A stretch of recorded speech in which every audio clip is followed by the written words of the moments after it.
Ladies and gentlemen, what's going on, everybody? This is Joseph Conlon coming to you with your AEW Dynamite review on Wednesday, September 23rd, 2020. Very good episode of AEW, in my opinion, tonight. Very good show. We had two championship matches, Moxley and Eddie Kingston for the World Championship, and Brodie Lee went up against Orange Cassidy for the TNT Championship. And then after that match, we got a big special return from someone that I love, and he's my favorite wrestler in the world. So you guys probably already know who it is by me saying that, but for the most part, this was a very good episode of Dynamite. Not everything was perfect on the show, but for what I saw, I enjoyed it tonight, and I thought it was a very good show. I'm going to try not to be here forever tonight. I am pretty tired. Long day, a hard 3-hour practice for football, and I got my first game tomorrow night, so I'm going to get some rest. Not going to try to be here for 30 minutes. Hopefully, we get it down to like between 25 and 30, so I can upload this and get some rest. But before we talk about AEW, I just want to thank everybody who checked out the 200 subscriber 1-year anniversary Q&A video yesterday. Lots of great feedback on the comment section. I really appreciate it. And thank you guys for being so supportive of the channel. And in the next year, it's going to be some great things for Big Fight Fuel. Plus, we got our own logo now. We got a Big Fight Fuel logo. As you guys can see, the new picture. That was actually made by Wesley Landon Woolsey. So shout out to him for making me that sick Big Fight Fuel logo. I absolutely love it. So shout out to Wesley, which means I shout him out on Twitter, Instagram, and YouTube, like I said I would. So thank you, bro, for the design. It is absolutely amazing. Let's talk about Dynamite. The show opened up with, actually, I'm getting a little bit too ahead of myself. Before we talk about tonight's Dynamite, we got late night Dynamite last night, which I want to talk about briefly. I'm not going to spend a whole lot of time on it. So, I did watch the show this morning. I did not stay up for it last night after the basketball game. They were doing a pregame, and I was like, you know what? I'm just going to watch it in the morning. I cannot stay up this late for that. I'm going to barely get sleep. But this was pretty good. It wasn't great. This is pretty good, though. We got Scorpio Sky versus a dude that I am a huge fan of now. If you guys do not know who Ben Carter is, go watch his match against Lee Johnson on Dark, which was excellent. And then watch his match with Scorpio Sky last night, which was another excellent match. This man, he's very good. Ben Carter is very, very good, man. He is smooth. He works fast. He's high flying. And he is just crisp. He is smooth. Like I said, he's smooth in the ring. He barely botches. And I really enjoyed watching Ben Carter, man. He is so good. And AEW, they need to sign this guy. He is too good not to be signed to AEW. I know you cannot sign everybody, but Ben Carter was trending in the top 10 last night. So if that's not a sign that he should be signed to AEW, I don't know what is. But Ben Carter, he's an absolute, AEW, I think could absolutely benefit from getting Ben Carter on their roster. Then we had Brandy Rhodes versus Anna Jay. This was okay. The less Brandy Rhodes we see in the ring, the better. Anna Jay won with a rear naked choke. that was the right decision. That was the right thing to do. So yeah, Anna Jay beat Brandy Rhodes in about 10 minutes. Then the main event of Late Night Dynamite, Matt Sydal versus Shawn Spears. This was good. Not anything great or spectacular, but this was good for what it was. Shawn Spears won with the C4, and that was it. So it was a fun hour of wrestling. And now let's get into the actual show tonight, which started with Kip Sabian and the best man Miro versus Joey Janela and Sonny Kiss. Now, I got a couple things to say about this. Miro looked fantastic. He looked excited, he looked hyped, and he acted like he wanted to be there. You could tell in his emotions that he wanted to be there. But he looked great. The match, not so much. I did not like this match at all. And in fact, I thought this match was pretty bad. It was sloppy. Janela and I don't know what was going on with Joey Janela and Sonny Kiss, but they were off tonight. I guess tonight was not one of their nights. They were just not being coincidental together. Or they weren't really on the same page, I guess you could say. So they really did not have that good of a night. And Miro and Kip Sabian, they looked alright, but they weren't picture perfect as a tag team as well. But that's okay with them because it's their first match as a tag team. And look, mistakes are going to happen. You just got to fix it the next time. But Miro and Kip Sabian going up against Janela and Sonny Kiss, I don't think was the right choice at all. I don't think these were... I don't think this was the right choice for Miro's debut. He just did not mesh well with the style of Joey Janela or Sonny Kiss at all.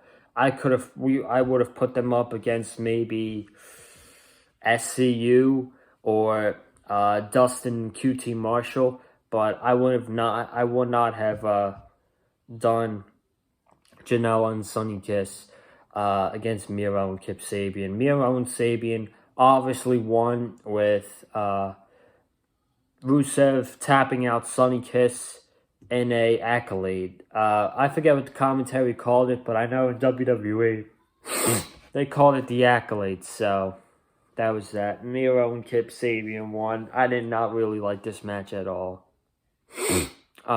Eddie Kingston cut a promo on Moxley for his match tonight. He said, 18 years I've been waiting for this opportunity. Me and Moxley came under the same cloth until he sold out and he went to the land of sports entertainment, and I stayed with the fighters and I stayed as a warrior, and now he decided to come back and he's not a true fighter.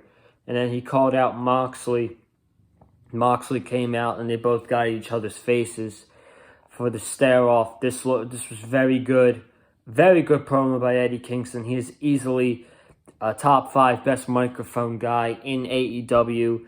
And I absolutely love Eddie Kingston. And we'll get to that match later in the main event. Then we got to Adam Hangman Page versus Evil Uno. Very good match. Dark Order was at the ringside. Kenny Omega was on commentary. He added a very nice touch to the commentary and the match with his commentary talking like he did last week with the Frankie Kazarian match. And I really liked it. Evil Uno, man. Let me just talk about him real quick. Evil Uno is great. He is so great at what he does, man. This time last year, the Dark Order were not where they were now. Especially Evil Uno and Stu Grayson. They just did not click. I don't know what it was. But during this pandemic, and since they came back, mostly since July, man, they have been on the top of their game. And Evil Uno has gotten so much better. And they're putting on banger of matches on the Dark Order. And he looked great tonight. Evil Uno looked great tonight against Hangman Page. And I thought that match was very good. He did not win. Hangman won with the buckshot lariat, but I think coming out of this, I was more impressive with Evil Uno than I was Page. So that's what I thought of the match. Evil Uno lost to Page in 10 minutes. Very good match. And again, Omega walked away from Hangman on commentary. Then we got to the TNT Championship match. Two of my favorites in AEW going at it.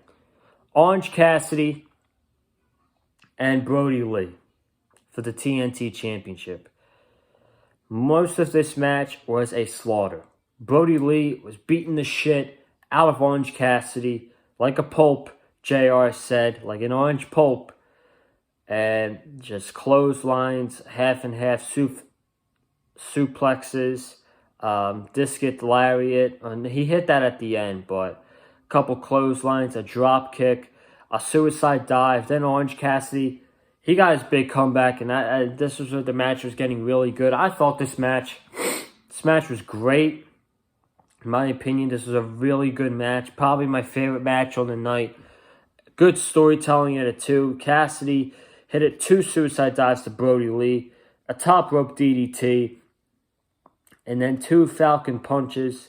Then he was about to do it again to Brodie Lee. Then John Silver got in the way. Brodie pushed John Silver to Orange Cassidy. Orange Cassidy punched him, and then Brodie hit the discus lariat on Orange Cassidy. And Brodie Lee got the victory over Orange Cassidy in a great TNT Championship match with a really good story told here. I love both guys. I love Brodie. I love Orange Cassidy. But at the end of the day, I think we all knew that Brodie Lee was not losing that TNT Championship. But I was really excited for this match, and this match did live up to it, hype indeed. And then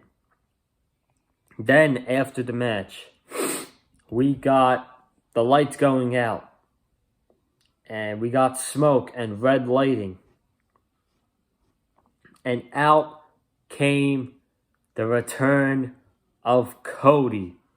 And I marked out loud, man. I was like, yes! Holy shit, Cody's here. We got the old epic prelude entrance for Cody here tonight. And he's no longer blonde. Cody is back to old school Cody. Black hair. Still got the tattoo. But the blonde is gone. Brodie Lee, Anna Jay, and Evil Uno got out of the ring. Cody attacked Silver, stomping away at him on the turnbuckle. Then he got Allen Angels and threw his leg to the post. Very aggressive. Commentary was really putting over. This is not the same Cody we saw that lost to Brodie Lee. This was a different side of Cody we've never seen before. He is much darker now. And then backstage, Brodie Lee cut a amazing promo saying, how dare him? How dare Cody have the audacity to come back here after 5 weeks of him being on the sidelines, and I did all the work. I destroyed Dustin. Anna Jay tapped out Brandy Rhodes, his wife. And then Brandy has the audacity to go on Twitter and social media to call him Daddy. So Brandy was calling Brodie Lee Daddy. And then Cody was like, and then he asked Cody, are you a man, Cody, or are you a coward? And I want that answer next week. Holy shit, man. Holy shit. This could have the potential to be one of the best feuds in pro wrestling. And it could be. It could be one of the best feuds in pro wrestling these next few months. and it's going to be a personal one, and it's a feud that I'm excited for, man. I know this match is happening at Full Gear, and I hope that, I was going to say I hope that Brodie Lee keeps that championship, but I don't know. I don't know, man. It's tough. I don't know. I loved it. Cody's back. My favorite wrestler, Cody's back. He's going up against Brodie Lee. I love it, man. I love it. This is what we live for. Watching AEW on Wednesday nights and their great storytelling and their great feuds like this one. I can't wait to see what Cody has to say next week. I really can't wait. We then got Matt Hardy and Private Party coming out. They were addressing what happened last week with Private Party almost defeating the Inner Circle, Chris Jericho and Jake Hager. But last week, Jericho was being an asshole, and he attacked the bat to Matt Hardy's knee. Then the Inner Circle came out, and then he said, "You injured Sammy." He said, "I'm just kidding. Sammy's back." And then Sammy came running out, and he hugged Jericho, where he's like, "I would never hit you in the bat and then like behind with a bat. I'm not a coward. If anything, I would do it to your face and from the whole world so that they could see it." So then Mark Quinn got on the microphone and he said, "I attacked you last week because you were beating up my partner after the match." And then Cassidy got on the microphone. He's like, whoa, whoa, whoa, whoa, whoa. "Boys, I got this." And then he said, "You did beat me last week, Chris. And then I got the revenge on the post-match attack. But what if a young 23-year-old man, a kid from the streets of Brooklyn, defeated a legend in Chris Jericho? Or what if he defeated the late champion bitch?" So basically he challenged Chris Jericho to a match next week on Dynamite. And I thought this was excellent. This was excellent. This was honestly, this was probably next to Cody and the poach match with Cody and the Brodie Lee Orange Cassidy match. This was my favorite thing the entire night. This segment got Private Party over in a big way. It got Mark Quinn over, but more importantly, in this situation, it got Isaiah Cassidy over. Because Isaiah Cassidy is the one who called Jericho a bitch, and he stepped up to Jericho next week, and he wants to face Chris Jericho. This really got Private Party over, and this is what Jericho's role is going to be now. It's going to be trying to get the other people over. He got Orange Cassidy over, and he's not going to lose next week, probably not, but he's definitely going to make Isaiah Cassidy look very strong in that match, and that is a match that I am honestly looking forward to a lot next week. We got FTR standing out in the ring with the tag team titles, and they say that Tully Blanchard said that these two men are the greatest tag team in the world right now with the AEW World Tag Team Championships. They're standing there holding their titles, looking good, and then they decided that for World Tag Team title matches, it's going to go from 60 minutes to 20 minutes. And we're going to start a thing with 20 minutes of greatness or something like that. Something like that for next week. And they get to pick their opponent. And they picked SCU. Now, I don't know if they said this is for the titles, but I think I might have heard Tony Schiavone say that this match is for the tag team titles next week.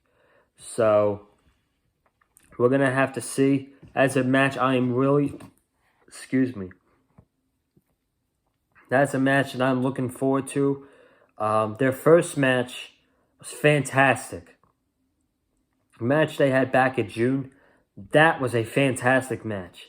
And if they go at it again, I think this could be really good as well.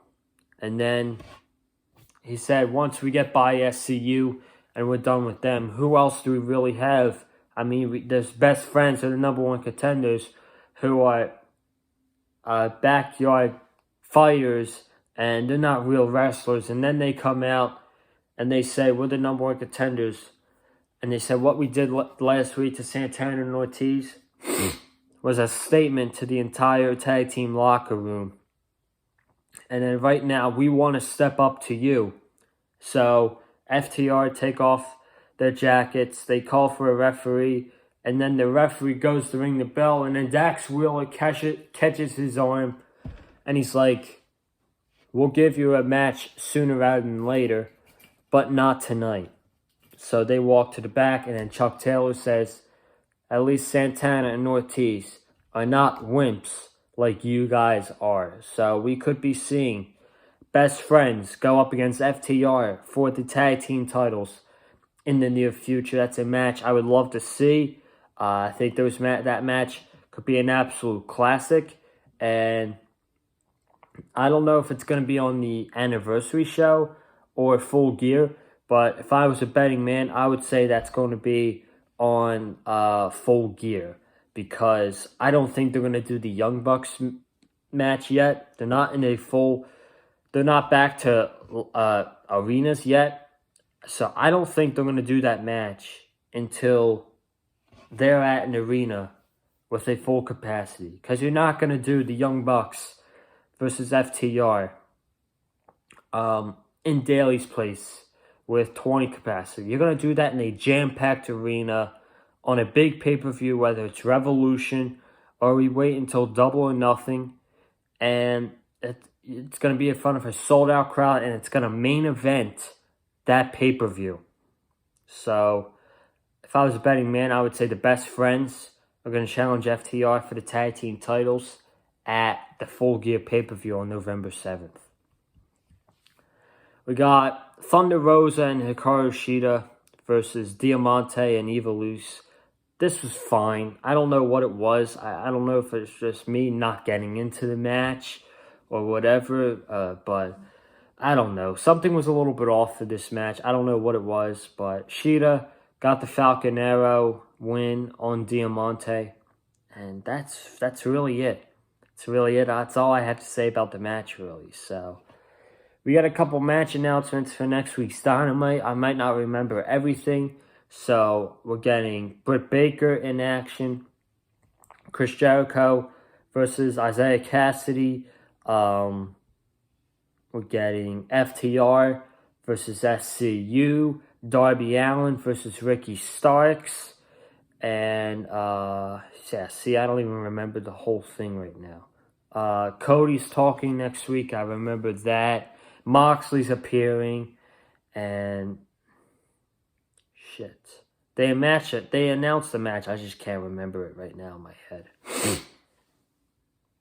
Main event for the AEW World Championship. We had Eddie Kingston, Madman Eddie Kingston, or Mad King, versus Jon Moxley. And I saw people, before I talk about the match, I saw people online complaining about why Eddie Kingston was getting a match, even though he wasn't in the rankings. He's like, yeah, we know he wasn't eliminated over the top rope, and he was never eliminated, but what about the rankings? The rankings don't mean shit now. You could put the rankings on the side right now, because what's here is that Eddie Kingston was never eliminated from the Battle Royal, and with Lance Archer out, Lance Archer has COVID-19. We were supposed to get Moxley, Darby Allin, and Will Hobbs against Ricky Starks, Brian Cage, and Lance Archer. But Lance Archer, He tested positive for COVID-19. He'll be back in 2 weeks. Thoughts and prayers with Lance Archer. But this match makes sense. It makes sense. I bet you if WWE did this, it would be illogical, and they would put in a person that doesn't even deserve a world title match. And Eddie Kingston does deserve a world title match, and he has a reason to get a world title match against Moxley. So this match was 11 minutes. Very physical. Very, very hard-hitting match. You could see how red the chest of Jon Moxley was. They were fighting on the outside, doing picture-in-picture. They were back at it. More forearms to the head, chops to the chest. This was very physical. This was a New Japan-style match. I'm going to go out there and say it now. This felt like a New Japan-style match, and it was very hard-hitting. Nothing like Jon Moxley versus Tomohiro Ishii from the G1 last year, but Eddie Kingston was a very hard hitter against Moxley tonight. Moxley, we all knew was going to win this match. He put Eddie Kingston in the rear naked chokehold to submit him, and the referee called for the bell. After the match, Penta El Zero and Rey Fenix came in to attack Moxley. Then Will Hobbs came out. He gave Rey Fenix a big spine buster. Darby Allin came out, was hitting his skateboard with everyone. Then Ricky Starks came out, hit a spear, and then he hit his finisher. And that was the way Dynamite went off the air. The match was very good. I just did not see the brawl necessary. I did not need to see a brawl between Darby Allin and Ricky Starks again to get myself sold on the match. I'm already sold on the match based off what they've been doing over the past 2 months to each other. So we'll have to see what happens with that match next week. That's a match I'm very much looking forward to. And I'm looking forward to next week as well. The one thing I want after every show, for no matter if it's Raw, SmackDown, NXT, AEW, is to get the reaction of like, man, I can't wait to watch what's going to happen next week. And I got that again tonight with AEW. So, very good show tonight. I enjoyed it. And I can't wait to see what happens next week. And ladies and gentlemen, I am going to wrap up the review here tonight for AEW. I want to thank you guys for watching this video. If you have not already, subscribe to the channel. Let's try to get to 220 subscribers before Clash of Champions on Sunday. I would really appreciate that. Comment down below what you thought of tonight's episode of AEW Dynamite. I want to know your thoughts down below. Hit that like button if you liked what I had to say about tonight's episode of AEW Dynamite. And then follow me on Twitter at Conlon_Joseph. And there will be no NXT review tomorrow. I tweeted this out during the show tonight that there will be no NXT review. I'm just not invested in the show right now and on the road to TakeOver. I already know who wins the Battle Royal, which was Candice LeRae, and Kyle O'Reilly won the gauntlet to go up against Finn Balor at TakeOver. So, I mean, those should be really good matches, but, I mean, there's no build. There's no build, there's no investment, and yeah, the matches are going to be good, but do I care, you know? Do I really care about it? I don't know. And plus, I got my first football game tomorrow night, so I want to rest all day before that. And then I'll be back.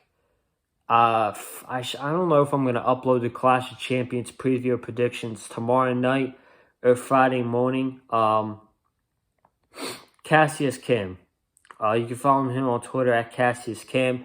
He was supposed to be my guest for the Clash of Champions preview and predictions on this week, but he's going through some things right now. I'm not going to say them because I'm not going to, it's not y'all business to know what's going on with him and what he's got going on, but we made it up because instead of joining me for the preview predictions, he's going to join me for the Clash of Champions review on Sunday night. So I'm really looking forward to that. And I'm looking forward to having him on the review Sunday night. And I'm going to get out of here. Have a good night, guys, and stay safe.